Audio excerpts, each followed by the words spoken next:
yung kampanyang to ay hindi ko hahangarin at hindi natin hinahangad na desisyon na. The opening, just simply to convene, just simply to begin the process, and that alone is enough. I don't think na matatapos din nila dahil magre-recess na nga, no? So, ang amin lang, huwag patagalin, simulan na, buksan lang, at itutuloy sa susunod na Congress, di ba?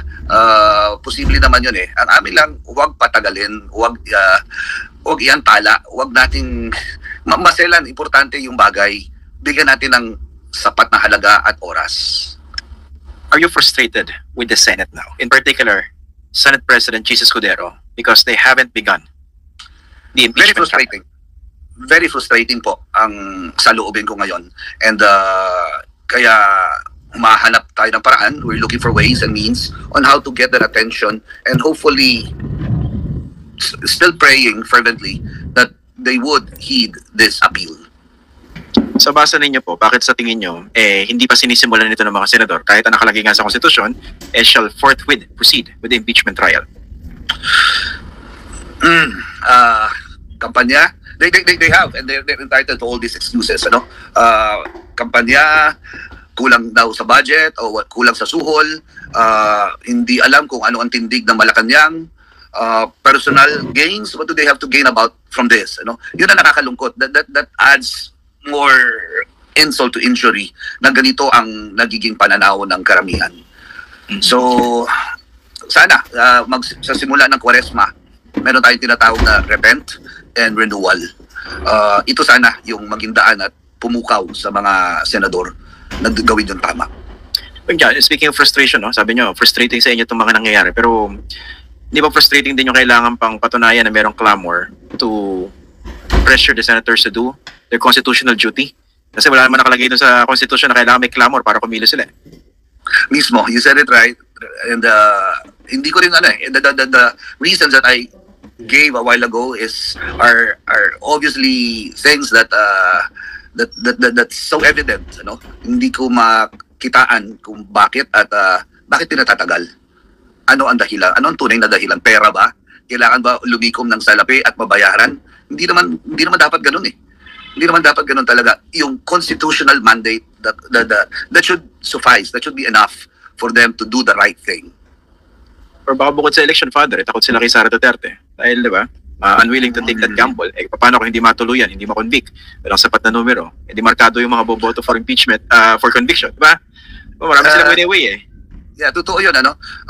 And tanda ko nung kainitan ng patayan, nagsalita ang magiting na obispo. Kung ikay takot magsalita laban sa patayan o sa EGK, dapat hindi ka nagpare.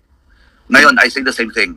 Kung ikay senador at ikaw ay titiklop ng buntot at ikaw ay matatakot at maglalaro lang ng kung anong laro ng bayaran o hindi, manindigan o hindi, hindi yun ang usapin ng pagiging senador.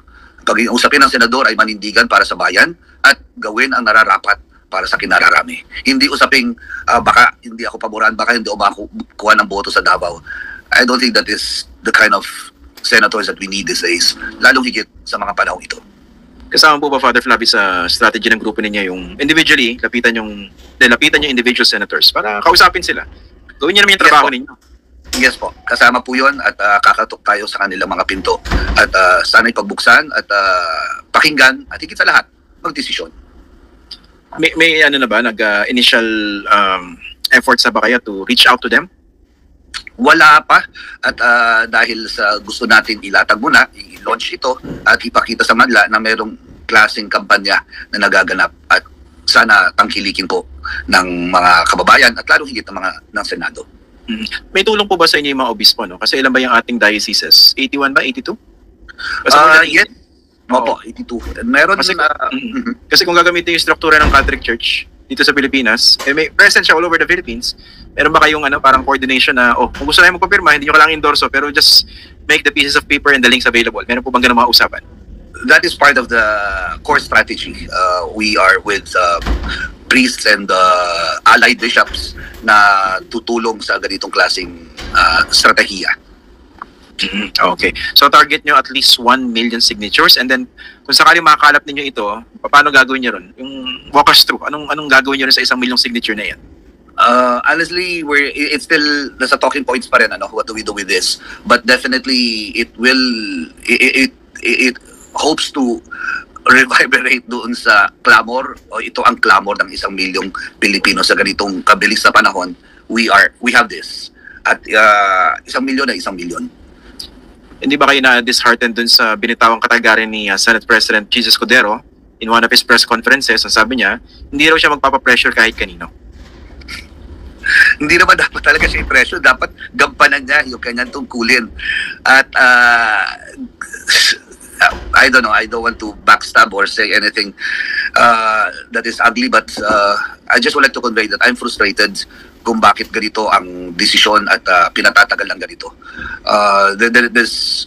I pray for him. I will sincerely pray for him, especially in the coming days, for enlightenment and strength.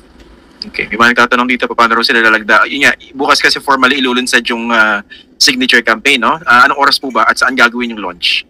Ito po ay sa Sacred Heart, Kamuning Parish sa Quezon City. At ito po ay magaganap ng alas 10 ng umaga. Welcome to Team Sam TV, your channel for the latest news updates. Here, we break down the biggest stories from around the globe, covering everything from breaking news to politics. Whether you want to stay informed or just catch up on what's happening, we've got you covered. So, don't forget to subscribe and hit that notification bell so you never miss out on the latest news. Join the Team Sam TV family, and let's explore the world together, one update at a time.